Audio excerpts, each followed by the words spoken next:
Les amateurs de jeux vidéo nostalgiques sont comblés ces jours-ci. La SNES Classic Edition, une version miniature de la console Super Nintendo, vient d'être mise sur le marché. Et, malgré quelques tergiversations, elle sera aussi offerte aux consommateurs québécois. Une occasion de revenir sur le premier jeu bilingue de la Super Nintendo commercialisé au Québec en 1993, la Coupe Stanley de la LNH. Le 9 novembre 1993, la compagnie Nintendo a une grande annonce à faire aux consommateurs québécois.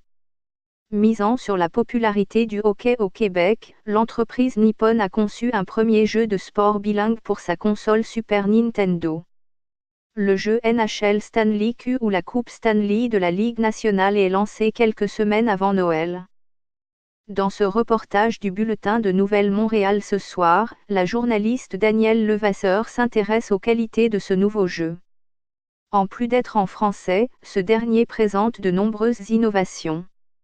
Nintendo a utilisé une nouvelle technologie qui permet d'être dans le feu de l'action et de suivre les joueurs de très près, dans une vision presque 3D. Le jeu reproduit aussi tout ce qui se passe dans une partie de hockey, dont les interventions des commentateurs sportifs. Les bagarres ont toutefois été exclues, ce qui risque fort de plaire aux parents.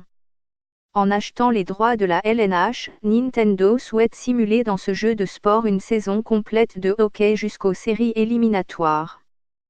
Les logos et couleurs des 26 équipes de la LNH sont ainsi bien visibles et leur performance a été calibrée suivant la réalité. Lors de sa sortie en novembre 1993, le jeu La Coupe Stanley de la LNH se vend à 69 $.